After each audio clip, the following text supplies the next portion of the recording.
Sign before the house goes into probate, old hag, my daughter-in-law whispered to me at my husband's funeral while the cemetery dirt was still fresh over his grave.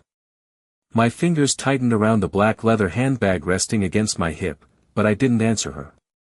I just stared at the stack of papers she had pushed into my hands beside the burial tent while cold November wind moved through the cemetery like a warning I should have heard years ago.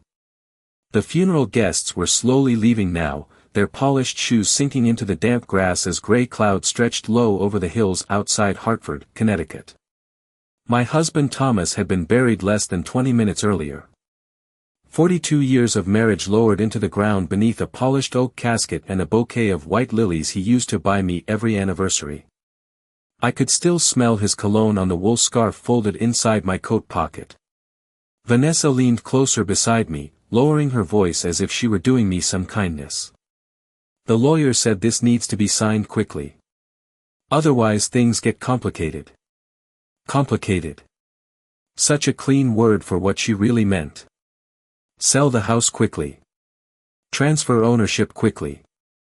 Push the grieving widow out quietly before anyone noticed. I looked down at the papers in my trembling hands.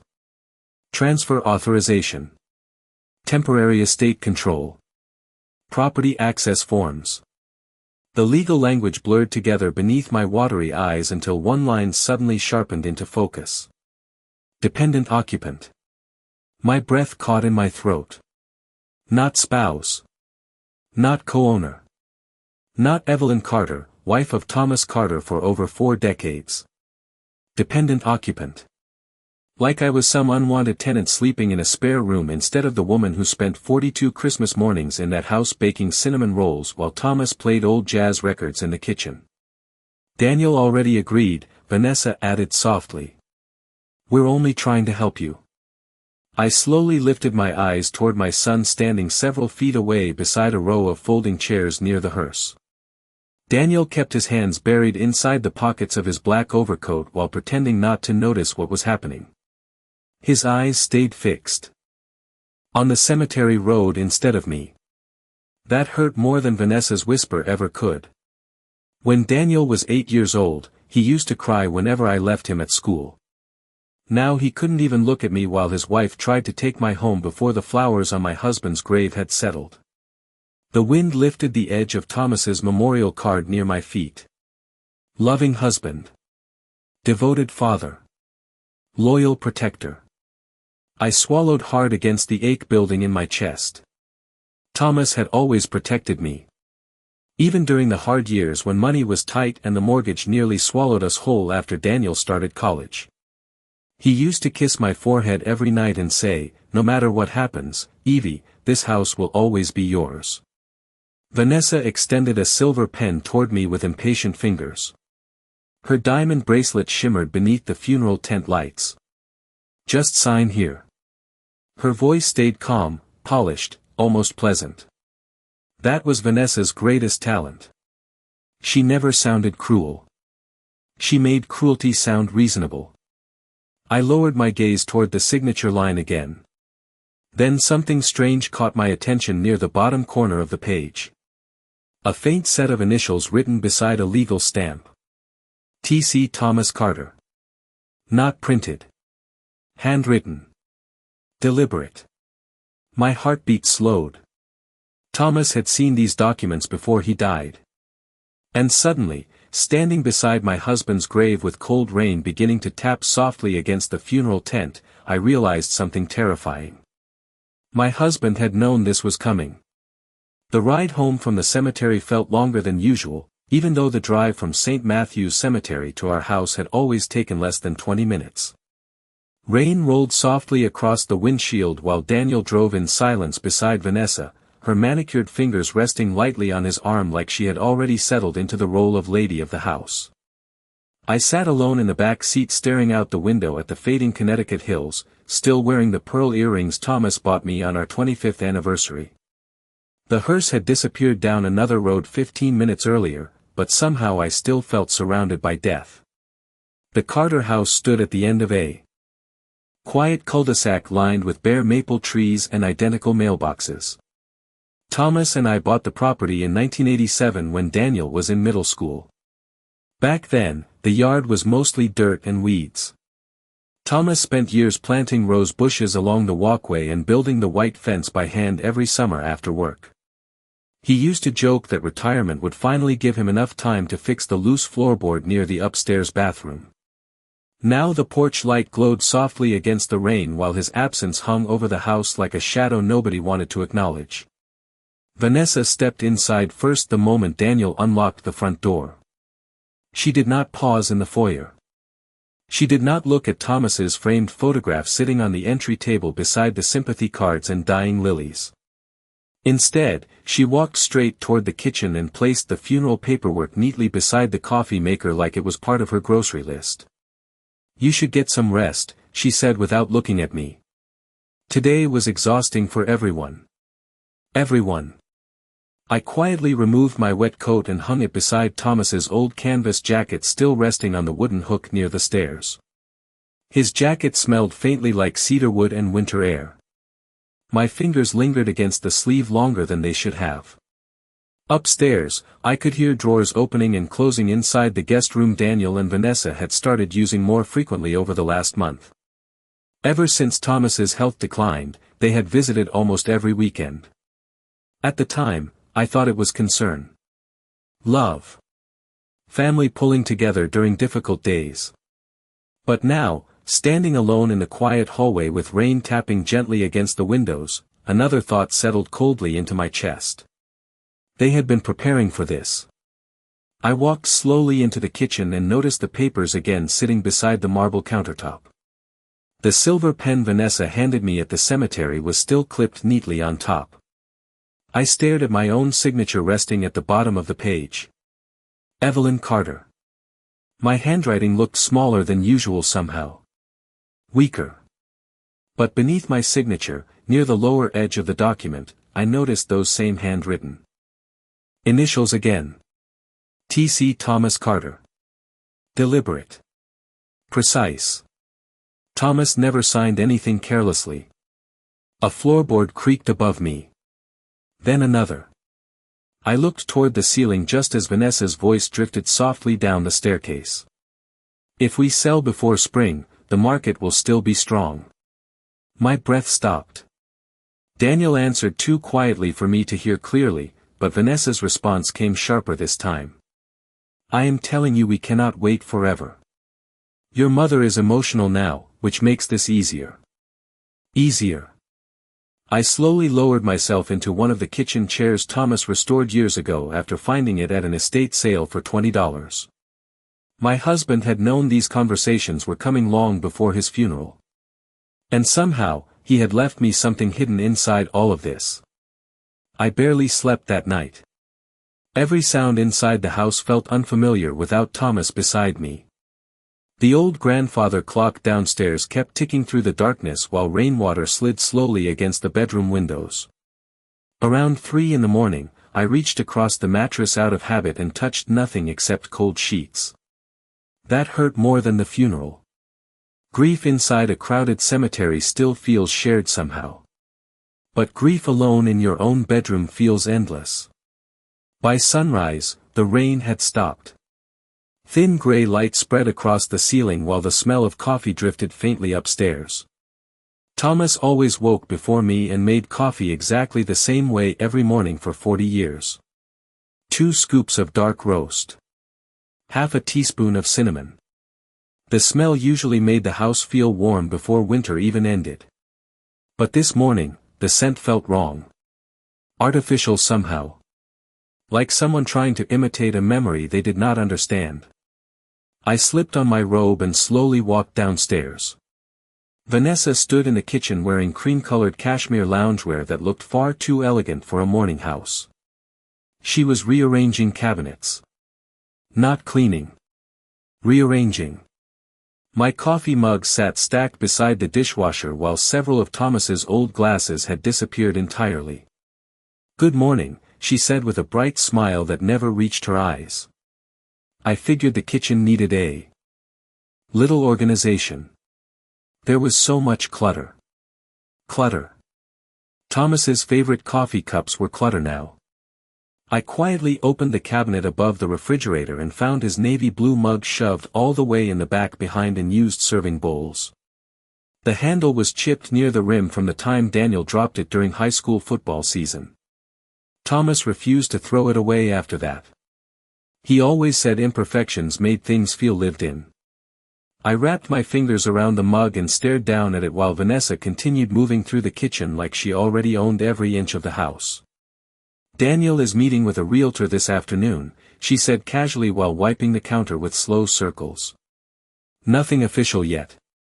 Just exploring options." My stomach tightened. "Your father was buried yesterday."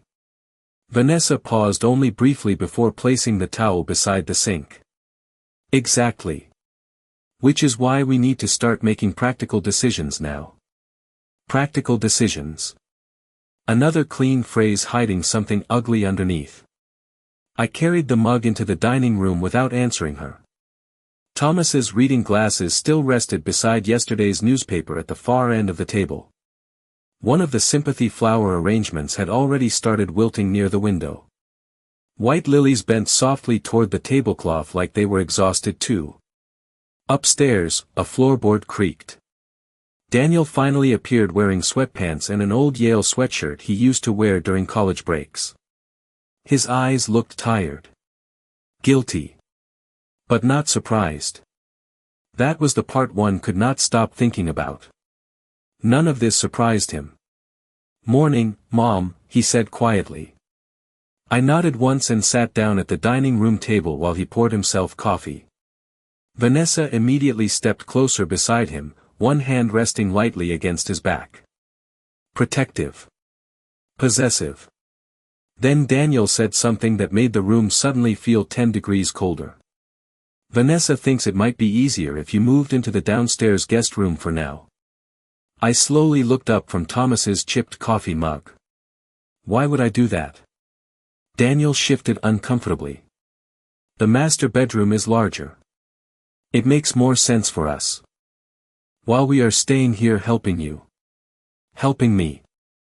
I stared at my son's face and realized something painful in that moment. They were not waiting for me to leave this house anymore. They were already taking pieces of it while I was still living inside it. After breakfast, I carried Thomas's coffee mug upstairs and closed the bedroom door behind me. The room still looked exactly the way we had left it before the ambulance came 3 nights earlier. His gray sweater hung over the reading chair beside the window. His watch rested neatly on the dresser beside a small dish filled with loose change and cufflinks.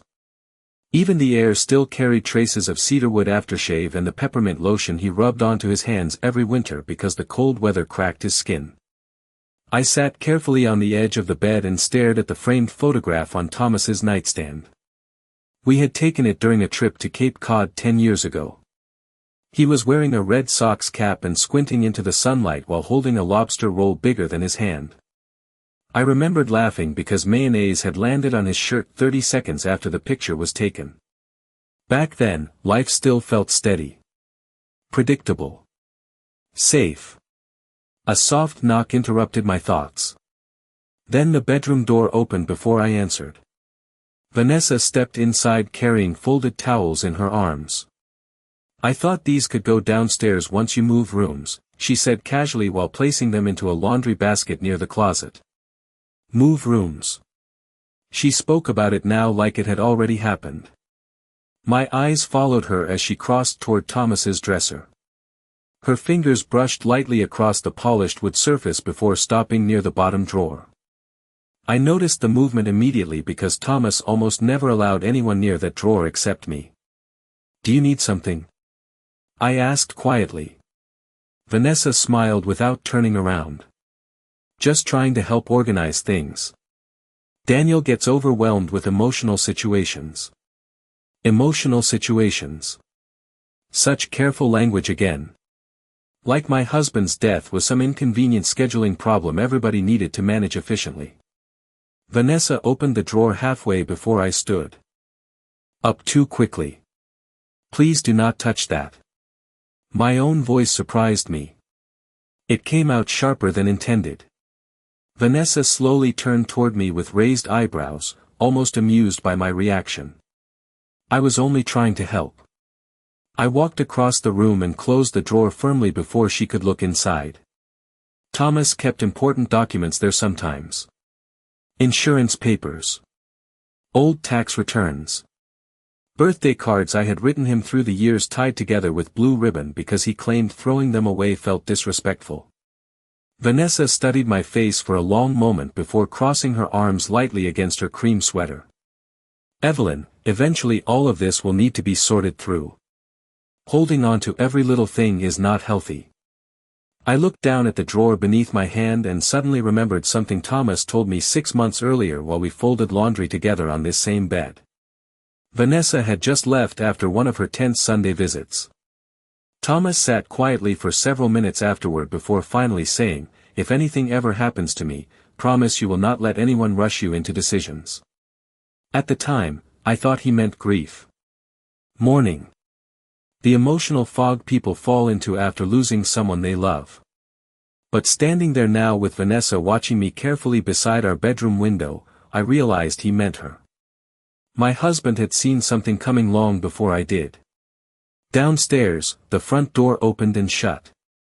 Daniel's voice echoed faintly through the hallway as he greeted someone. Vanessa immediately straightened her posture and stepped toward the bedroom door. "The realtor is here," she said softly. "Maybe it is better if you stay upstairs for this part." This part. Like the house already belonged to them and I was simply an uncomfortable detail they still needed to remove. Vanessa left the room before I could answer. A moment later, I heard unfamiliar footsteps downstairs moving slowly across the hardwood floors Thomas spent years refinishing by hand. Then I heard a woman's voice say something that made my blood run cold. "This property will sell very quickly once the current occupant relocates." Current occupant. Not homeowner. Not wife. Occupant. I slowly opened Thomas's bottom drawer again and this time, tucked beneath a stack of old receipts and warranty papers, I noticed a small brass key I had never seen before. The realtor stayed for nearly an hour. I listened from upstairs while unfamiliar footsteps moved from room to room below me, pausing beside windows Thomas installed himself and kitchen cabinets we painted together during one humid July almost 20 years ago. Every sound felt invasive. Detached voices discussing square footage. Property taxes. Market value. Someone opened the sliding glass door leading to the backyard deck and I could almost picture Vanessa smiling politely while describing the landscaping like she had planted every rose bush herself. I sat quietly at the edge of the bed with the small brass key resting cold against my palm. It was heavier than expected, old-fashioned, with the number 17 engraved into one side. Thomas never labeled things carelessly. If he hid this key, he wanted me to find it eventually. Downstairs, I heard the front door close. Then silence. A few moments later, Daniel knocked softly before entering the bedroom. His shoulders looked tense beneath his sweater, his face pale with exhaustion. For a second, standing there in the doorway, he looked like the little boy who used to crawl into our bed during thunderstorms because he hated lightning. But that boy disappeared the moment he spoke. "Vanessa thinks we should start packing some of Dad's things soon." Dad's things. Not our things. I looked toward Thomas's dresser. "Your father has been gone for less than 4 days." Daniel rubbed the back of his neck uncomfortably. "I know. It is just, practical." That word again. Practical. Cold people always hide behind practical decisions. I lowered my gaze toward the brass key still resting in my hand. "Did your father ever mention this to you?" Daniel frowned slightly. "What is it?" "I found it in his dresser." He stepped closer, studying the key carefully before shaking his head. "No idea." But something in his expression shifted too quickly afterward. A flicker. Recognition maybe. Or guilt. Before I could ask another question, Vanessa appeared. Behind him carrying a cardboard box already half filled with framed photographs from the downstairs living room. My stomach tightened the moment I saw Thomas's picture beside our wedding portrait. "I am organizing," she explained smoothly when she noticed my face. "The house feels crowded with all the memorial items everywhere." Memorial items. She spoke about my marriage like seasonal decorations needing storage. Vanessa set the box near the bedroom closet and brushed imaginary dust from her sleeves. "Oh, and tomorrow morning we are meeting with an estate attorney downtown. There are still several signatures needed." I looked directly at her for the first time all day. "Several signatures for what?" Her smile stayed perfectly calm. "Just temporary estate matters." Temporary.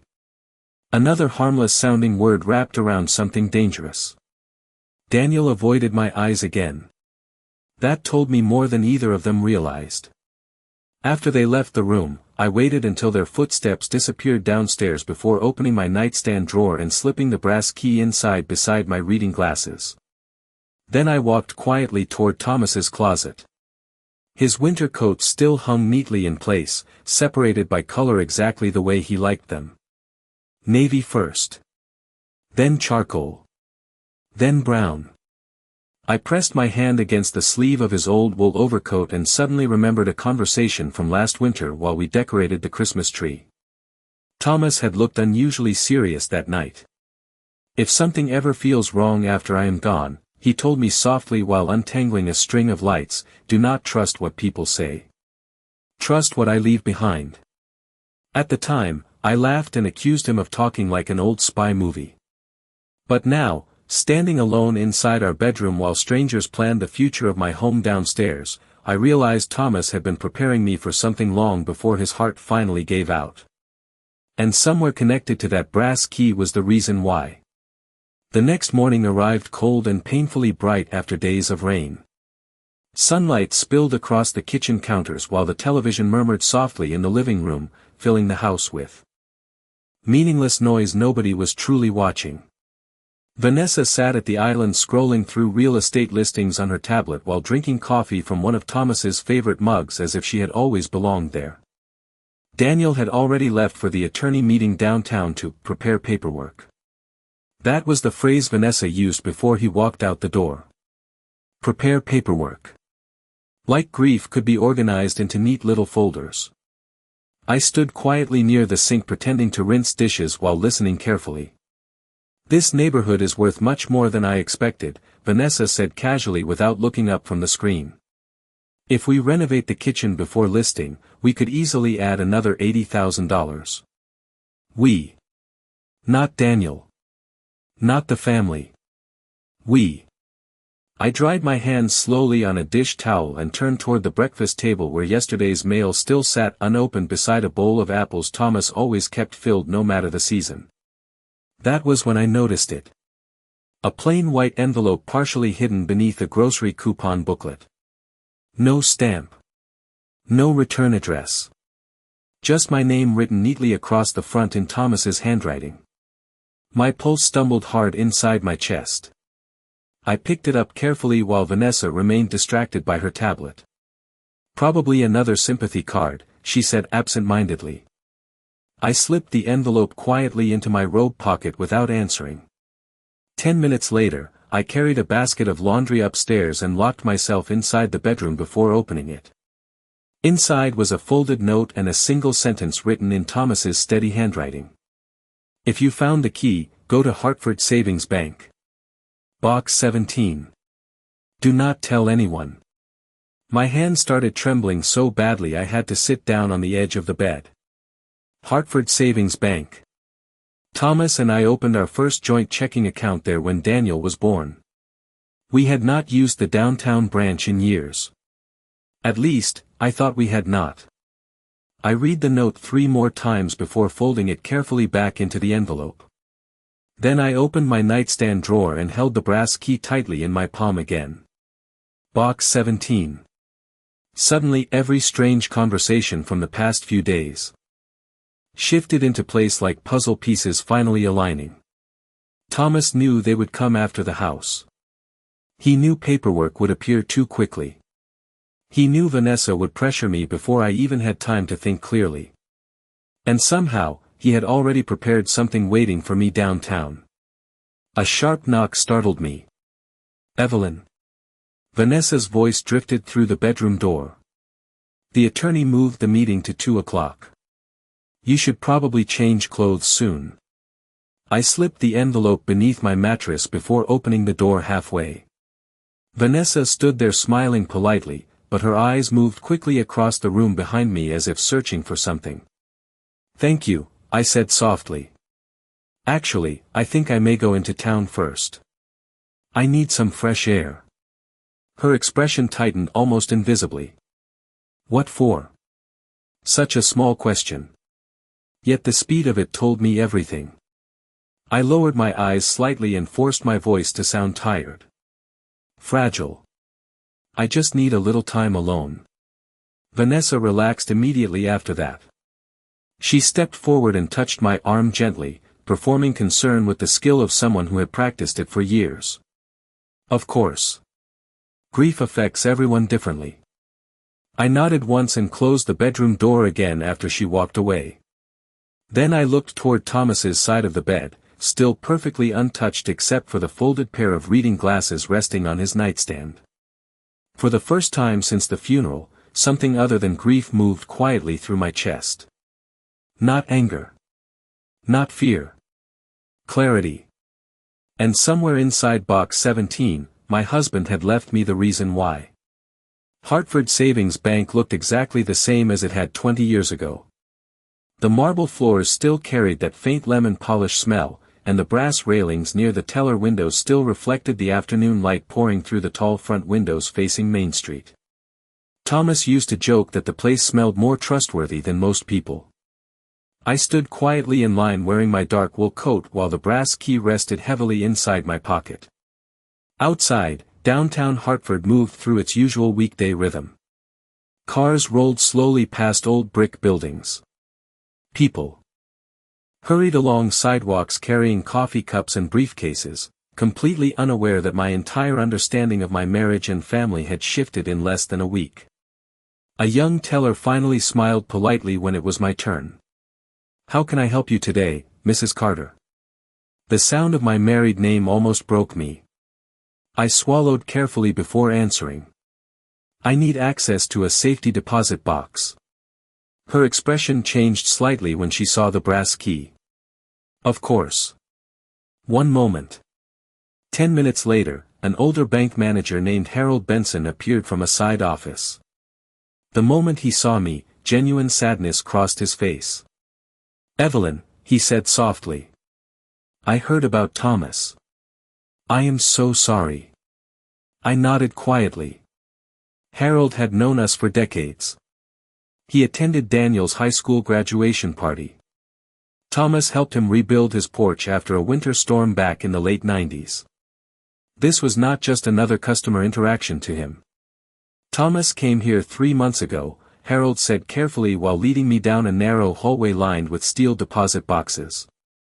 "He updated some documents personally. He told me to release everything only to you." My heartbeat quickened. "Did he say why?" Harold hesitated beside a heavy vault door before answering.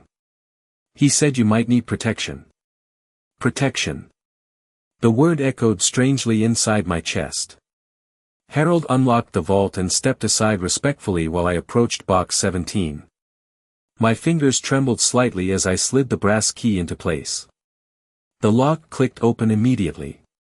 Inside rested a thick manila envelope, a small digital recorder, and several neatly folded legal documents secured with blue paper clips.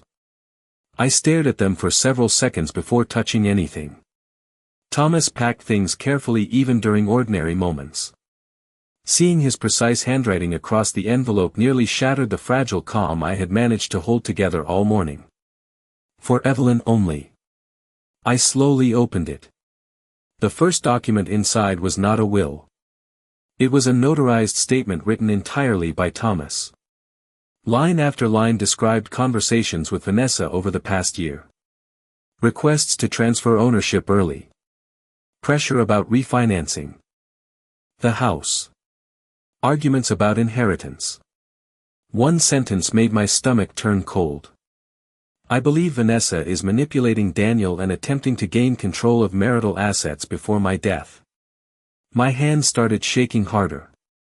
Beneath the statement sat copies of financial records I had never seen before. Withdrawals from Thomas's personal retirement account. Credit applications connected to Daniel and Vanessa. Home equity inquiries made without my knowledge. Then I noticed another folder labeled emergency authorization. Attached beneath it was a business card from an attorney named Rebecca Sloan. I knew that name immediately. Rebecca Sloan was one of the top estate litigation attorneys in Connecticut. At the bottom of the card, Thomas had written 6 words in black ink. Trust Rebecca. Do not trust them. Tears finally blurred my vision then. Not because Thomas was gone.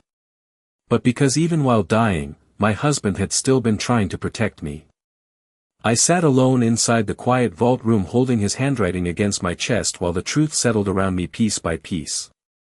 Vanessa thought grief had made me weak. But Thomas had spent months preparing me for exactly this moment. By the time I returned home from Hartford, the winter sun had already begun sinking behind the bare trees lining our street. The Carter house looked strangely beautiful in the fading light, almost untouched by everything that had happened inside it over the past week. Thomas used to hang white Christmas lights along the porch every December no matter how cold it became outside. I noticed the hooks were still there beneath the roofline waiting for lights that would never come this year. I sat in my car for a long moment with the envelope from the bank resting beside me on the passenger seat. Inside were copies of financial records, Thomas's handwritten statements, and the business card for Rebecca Sloan. But it was the digital recorder that unsettled me most. I had not listened to it yet. Part of me was afraid to hear my husband's voice knowing there would never be another conversation after it ended. Inside the house, laughter drifted faintly from the kitchen before I even opened the front door. Laughter. For one brief second, anger flashed hot through my chest. Thomas had been gone less than a week and already the house sounded lighter without him to them. Vanessa stood at the stove stirring soup while Daniel leaned against the counter scrolling through his phone. The moment they noticed me, the atmosphere shifted almost invisibly. Vanessa smiled too quickly. Daniel straightened immediately. You were gone a while, Vanessa said carefully. I slipped my gloves onto the hallway table beside Thomas's framed funeral card. I needed some time.